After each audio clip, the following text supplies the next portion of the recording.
Video सुरू करण्याच्या अगोदर मला एक तुमच्यासाठी क्लॅरिटी द्यायची आहे. तर माझ्या मागच्या व्हिडिओला मला एक कमेंट आली होती की त्या ताई असं मला म्हटल्या की मी ज्या टॉपिकवरती बोलते ना, ज्या रिसेंटली टॉपिकवरती बोलते, त्यांना असं जाणवलं की त्या व्यक्तीबद्दल माझी पर्सनल दुश्मनी किंवा पर्सनल राग असा त्यांना दिसला माझ्या बोलण्यामधून. तर त्या ताईंना आणि बाकीच्या मंडळींना मला एवढंच सांगायचं आहे की हे ज्या ज्या कॅरेक्टरवरती मी बोलते ना, त्या व्यक्तींची माझी पर्सनल दुश्मनी, पर्सनल ओळख किंवा पर्सनल राग असा काही नाही आहे. तर ते म्हणतात ना, काही काही गोष्टी तुमच्या बोलीभाषेवरती, तुमच्या स्वभावावरती जातात, तर तसं काहीसं माझं आहे.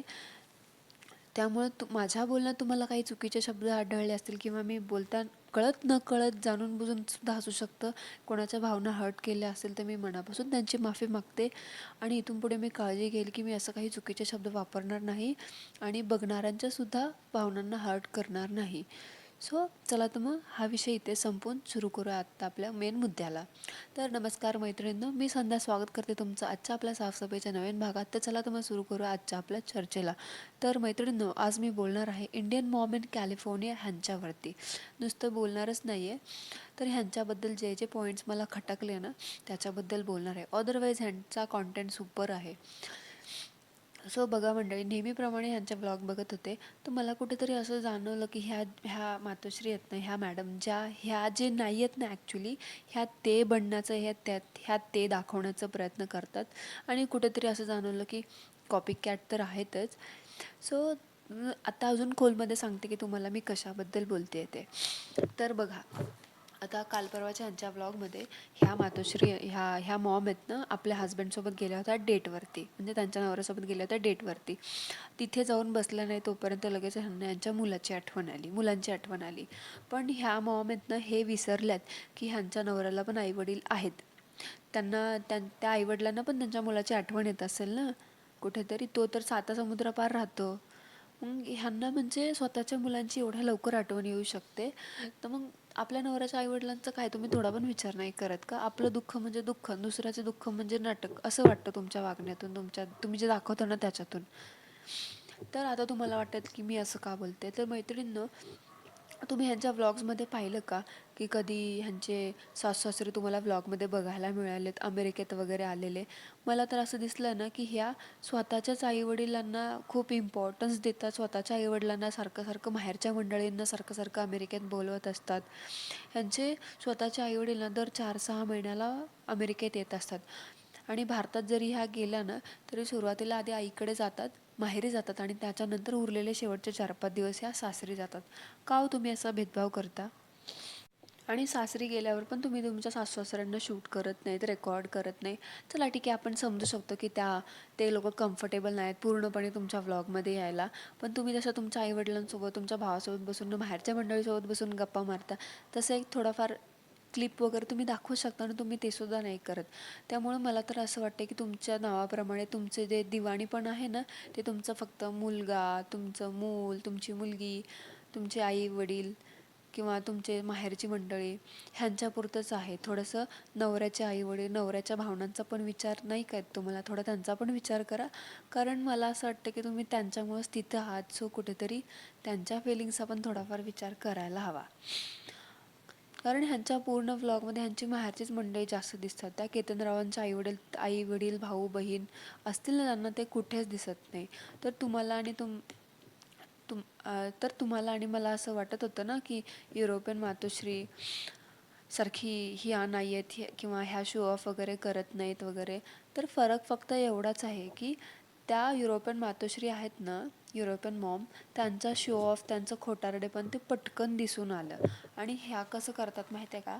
ह्या करतात, पण ह्यांचं जे बोलण्याची पद्धत वगैरे ती एवढी युनिक आहे ना, म्हणजे मानलं पाहिजे, ती स्मार्टनेस एवढ्या आहेत की त्या करतात, पण ते असं दाखवत, त्यांचं दिसूनच येत नाही की ते करतायत म्हणून. ह्या मॅडम कसं शो ऑफ करतात ते सांगते. ह्या दर 4 महिन्याला ह्यांच्या लक्झरी बॅग्सचं शॉपिंग केलेलं असतं यांनी, ते दाखवत बसतात. आणि ते एवढं डेडिकेटेडली एका ठिकाणी बनवून व्लॉग बनवत असतात त्या शॉपिंगचे, त्या लक्झरी बॅग्सचे वगैरे. मोस्ट ऑफ द लक्झरी बॅग्सचेच असतात. आणि मला एवढं म्हणायचं आहे, त्या युरोपियन मॉम पण आहेत ना, लक्झरी सामान यूज करतात. त्या पण शॉपिंग वगैरे करून दाखवतात, पण त्या तुमच्यासारखं ना एवढं भला मोठा 20-20, 25-25 मिनिटाचा डेडिकेटेड ब्लॉग बनवत नाही.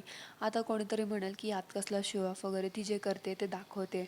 ठीक आहे, तुम्ही दाखवा, काही हरकत नाही.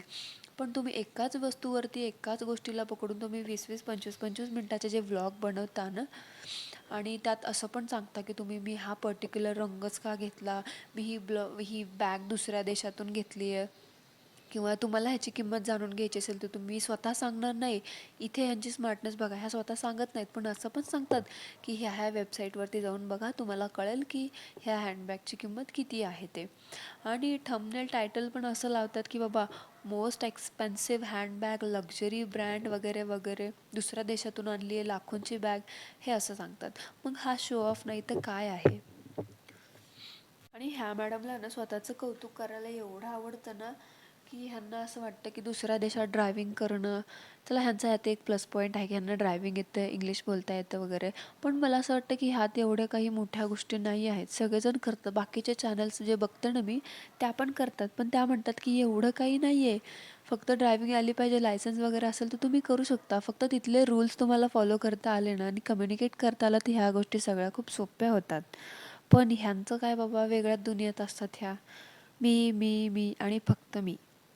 आणि मला सांगा, स्वतःच बनवलेल्या जेवणाचं, स्वतःच केलेल्या गोष्टींचं किती कौतुक करत बसता. ह्यांना असं वाटतं की ह्या एवढ्या सुगरण आहेत, ह्या मॅडमला असं माहिती की ह्यांना असं वाटतं की ह्या जे करतात का ते खूप मोठं गोष्ट आहे, जगामध्ये सगळ्यात भारी काम ह्या करतात.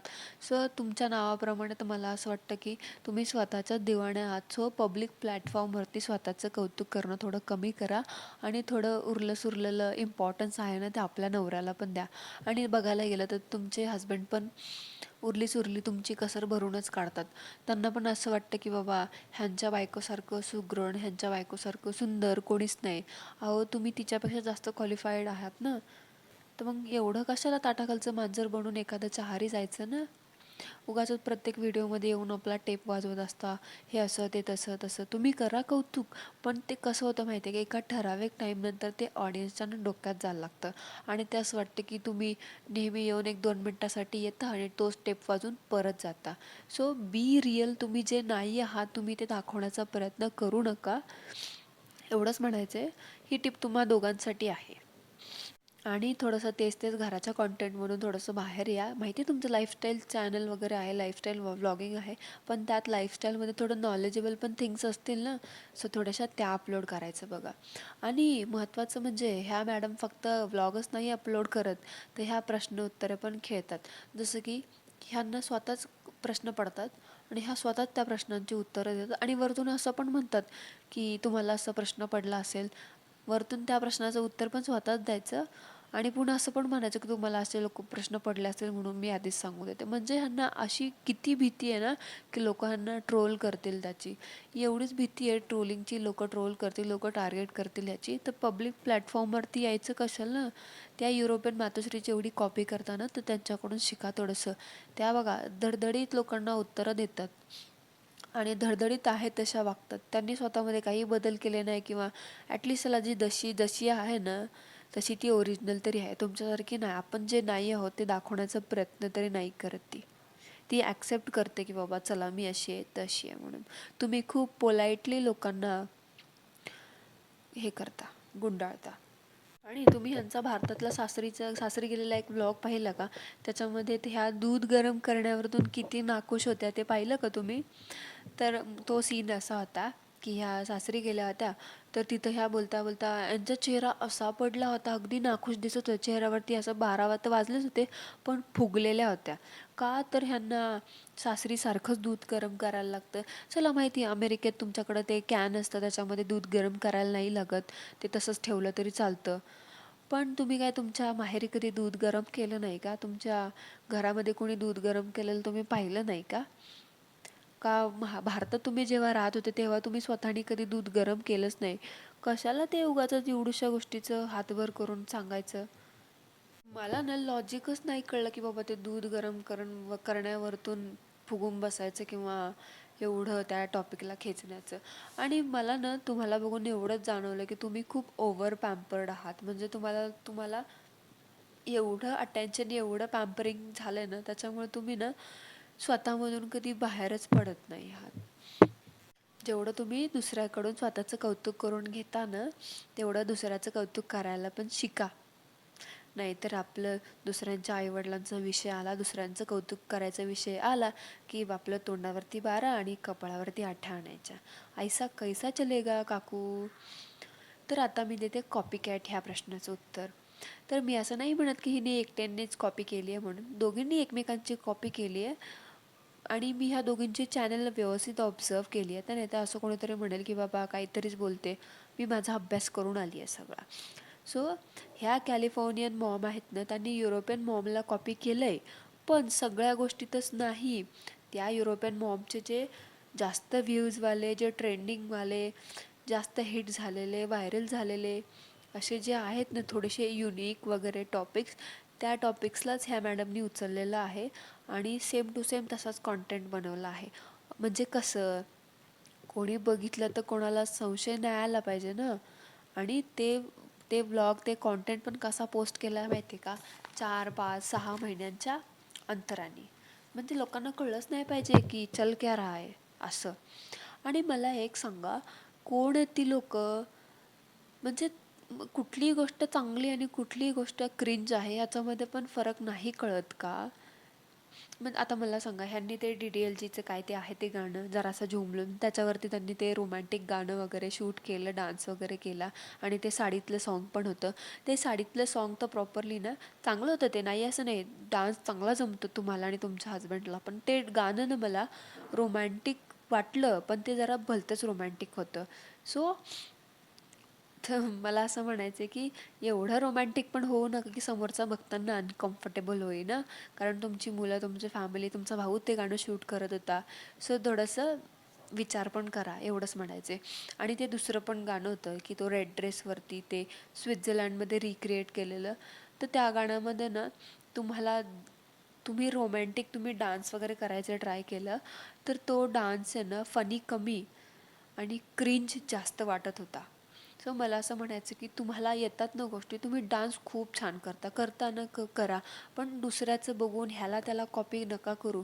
तुम्ही अशा नाही आहात, तुम्ही पोलाईट आहात ना, सो पोलाईटच राहा. तुम्ही तुमचा ओरिजिनल कॉन्टेंट बनवा. उगाचच ह्याचं त्याचं बघून ह्याला त्याला कॉपी करायला जाऊ नका. त्याच्यामुळे ना कसं होतं, तुमच्याकडे बघण्याचा नजरिया पण बदलला जातो लोकांचा. आता बघा, त्यांच्यासोबत तुमच्या नावाला पण हात घातलाच ना मी, सो असं काहीसं होतं. आणि प्लीज ते परत गाणं रिक्रिएट वगैरे करू नका, कारण ते गाणं बघताना ना असं वाटत होतं की ते काहीतरी वेगळंच चालू आहे. मला तर ते नाही आवडलं, असं मी पर्सनली उघड सांगेल. आणि तुमच्या केतन रावांसाठी एक टिप की एवढं दुसऱ्याला ओव्हर पॅम्पर्ड करू नका की त्या माणसाला स्वतःपुढे दुसरं काही दिसणारच नाही. सो एवढंच म्हणायचं आहे.